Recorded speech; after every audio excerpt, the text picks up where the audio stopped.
¿Qué sucede cuando la maquinaria bélica de una nación se queda sin aliento de repente?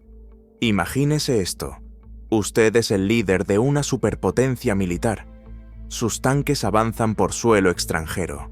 Sus aviones de combate dominan los cielos. Su propaganda convence a su pueblo de que es invencible.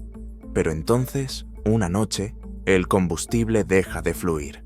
No por sanciones, no por embargos, sino porque las mismas refinerías que alimentan su guerra están ardiendo.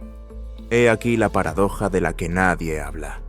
En la guerra moderna, el arma más devastadora no siempre es la bomba más grande, ni el misil más rápido.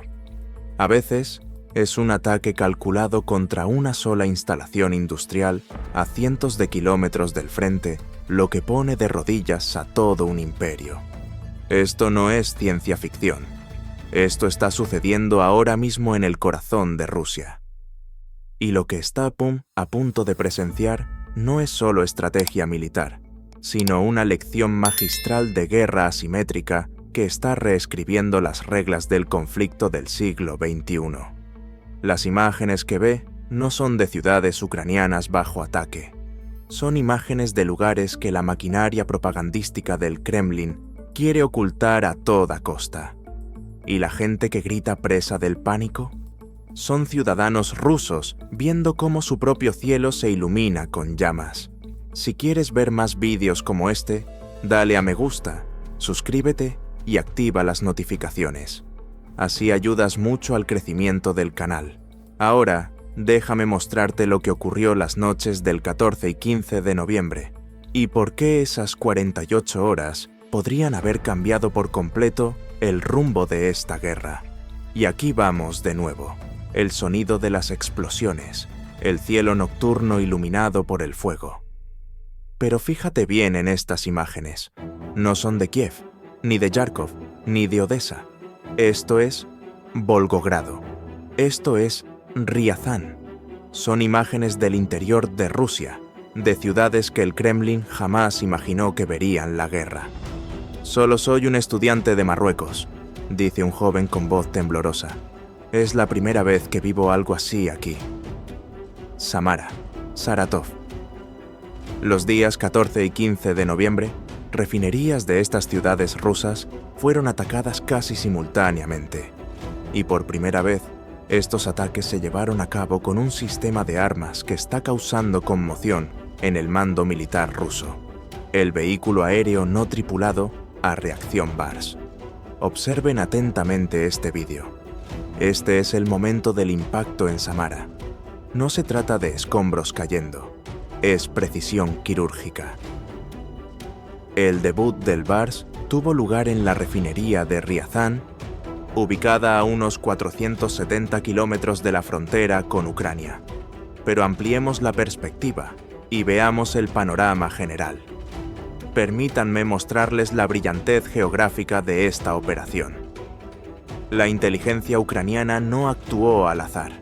Identificaron el punto crítico más importante, un objetivo que atacaría con precisión quirúrgica el corazón tanto de la infraestructura civil de Rusia como de su maquinaria militar. La refinería de petróleo de Riazán no es una instalación industrial cualquiera. Es la cuarta refinería más grande de Rusia, situada a tan solo 196 kilómetros al sureste de Moscú. En un país tan vasto como Rusia, 196 kilómetros son prácticamente una eternidad. Esta única instalación abastece una enorme parte de las necesidades de gasolina y diésel del área metropolitana de Moscú y las regiones circundantes. Es el principal sustento de combustible de la capital. Lo que hace esto significativo es que Rusia ya lidiaba con una grave escasez de combustible que afectaba a 2/3 del país, desde Siberia hasta los territorios del sur. Pero para la élite del Kremlin, esa crisis era lejana, teórica, algo que les sucedía a otros. En Moscú y San Petersburgo, la clase privilegiada observaba la guerra como si fuera un drama televisivo. Remota, desconectada, segura. El ataque a Riazán lo cambia todo. Esta acción lleva la crisis directamente a las puertas del Kremlin, a los depósitos de combustible de los 13 millones de habitantes de Moscú. Así es como se hace tangible la guerra para millones de personas en la capital. Esto genera una gran ansiedad por las colas en las gasolineras y el alza vertiginosa de los precios. Fuentes que hablaron con Reuters confirman que Rusia está intentando compensar esta pérdida del 20% de la capacidad reactivando unidades inactivas. Pero el cierre de las principales plantas de procesamiento de Riazán, en particular la ABT6, presagia una inminente crisis de gasolina para la red de transporte de Moscú. Hablamos de interminables colas en las gasolineras y precios que se disparan. La élite moscovita ha estado observando esta guerra desde la comodidad de sus apartamentos. Ahora la vivirán en carne propia, con los tanques de combustible vacíos y nubes de humo en su propio cielo. Este es el momento en que la logística se transforma en guerra psicológica. Analicemos la dimensión psicológica. La noche del 15 de noviembre, el pueblo ruso carecía de estabilidad y seguridad. En Riazán, la pregunta de una mujer civil desafía la propaganda. No entiendo dónde está la defensa antiaérea. Esa misma noche, en Volgogrado, el sistema de defensa antiaérea multimillonario, que debía proteger a los ciudadanos rusos, impactó contra edificios residenciales civiles, mientras que los drones ucranianos sobrevolaban la zona sin ser alcanzados. La respuesta oficial: un silencio ensordecedor. O peor aún, un ridículo intento de encubrimiento. El gobernador regional de Riazán, Pavel Malkov, emitió un comunicado oficial describiendo la destrucción de una instalación multimillonaria como caída de escombros. El pueblo ruso no es tonto. Entiende la diferencia entre la caída de escombros y la devastación estratégica causada por los drones Bars de Ucrania. La situación en la refinería de Saratov fue aún más catastrófica.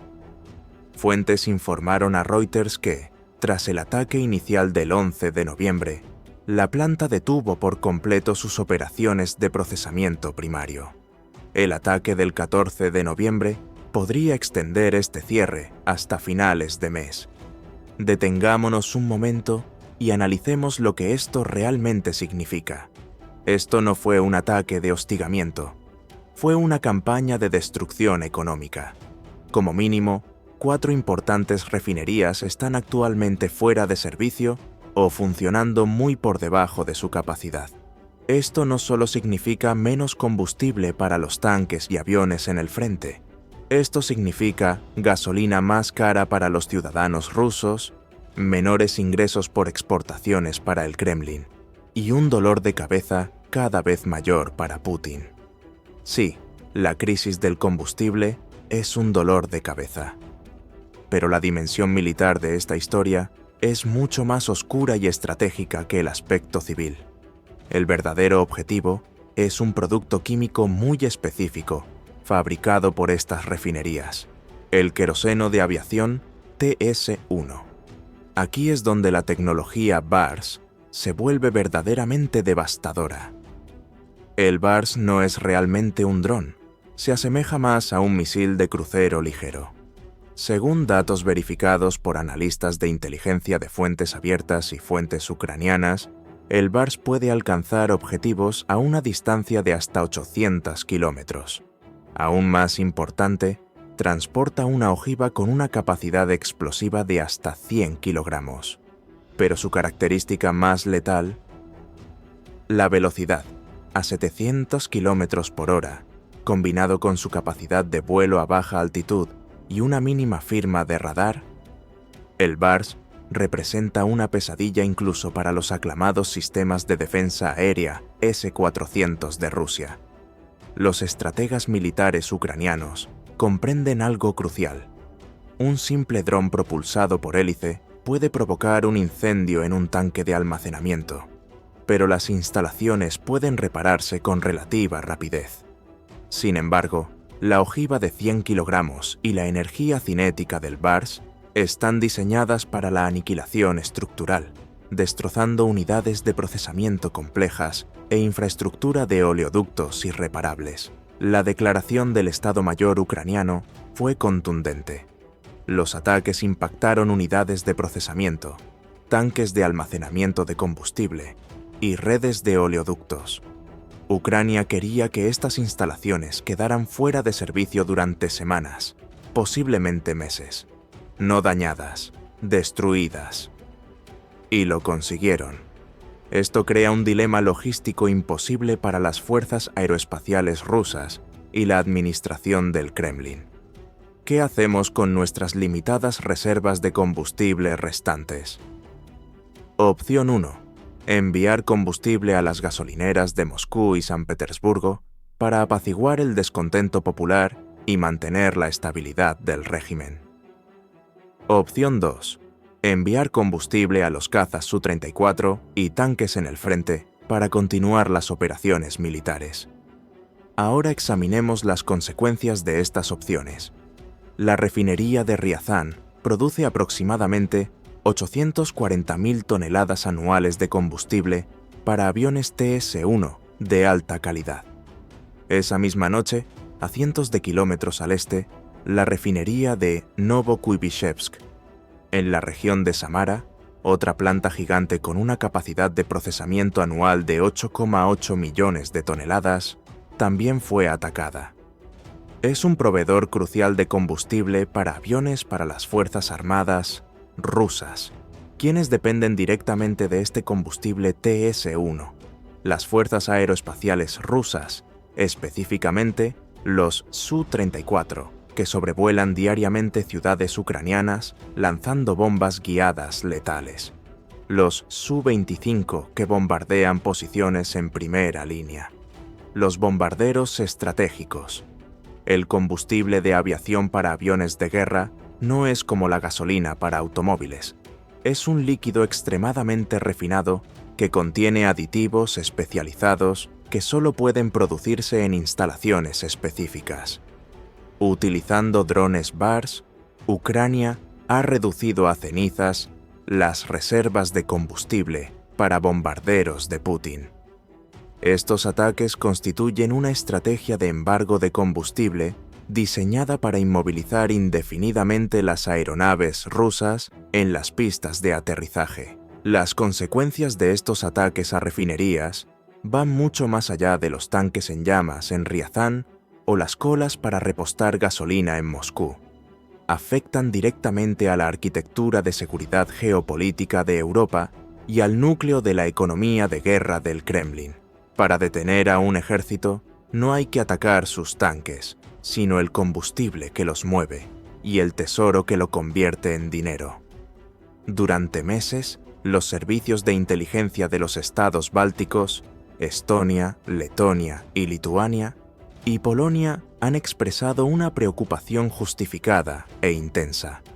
El escenario siempre fue el mismo. Rusia no se detendrá tras Ucrania. Se reagrupará y en un plazo de 3 años atacará a la OTAN a través del corredor de Suwałki, iniciando una guerra convencional contra Europa. Esta percepción de amenaza existencial que ha impulsado a las capitales occidentales a aumentar drásticamente sus presupuestos de defensa se basaba en la suposición de que Rusia posee reservas ilimitadas de combustible e inagotables flujos de petrodólares para financiar esta guerra. Desde que comenzaron estos ataques, los precios de la gasolina en Rusia ya han aumentado más de un 10%. Se reportan escasez de gasolina en regiones estratégicas como Crimea, y la posibilidad de que esta crisis se extienda a Moscú se agrava con cada ataque. Putin necesita los ingresos petroleros para financiar la guerra. Sin embargo, los ataques de Ucrania lo obligan a enfrentarse a un dilema irreversible: exportar petróleo y generar ingresos, pero a costa de no poder sofocar la crisis en el mercado interno y arriesgarse a la ira popular, o reducir las exportaciones y destinar el petróleo al mercado interno, perdiendo así los miles de millones en divisas necesarios para financiar las operaciones militares. La Agencia Internacional de Energía ya ha informado que los ingresos petroleros de Rusia han caído a uno de sus niveles más bajos desde el inicio de la guerra. En cualquier caso, Putin pierde. Esto es lo que los estrategas militares denominan un cambio de paradigma. Rusia gozaba de superioridad aérea absoluta en 2022. En 2024, dependía del escudo protector S-400. Ahora, en noviembre de 2025, los ciudadanos rusos miran al cielo y se preguntan: ¿dónde está nuestra defensa aérea? El arma secreta de Putin, la guerra energética, ha vuelto a su cauce. Y ahora está destrozando su propio régimen, su propia economía y el mito de seguridad que les vendió a sus ciudadanos. La guerra ya no se libra en líneas abstractas en mapas lejanos. Se libra en las gasolineras de Moscú, en los bolsillos vacíos de los ciudadanos rusos y en las alas corroídas de los aviones rusos abandonados en las pistas sin combustible.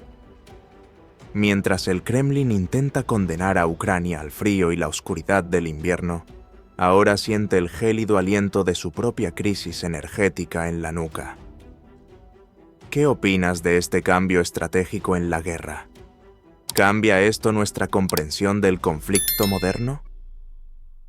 Comparte tu opinión en los comentarios.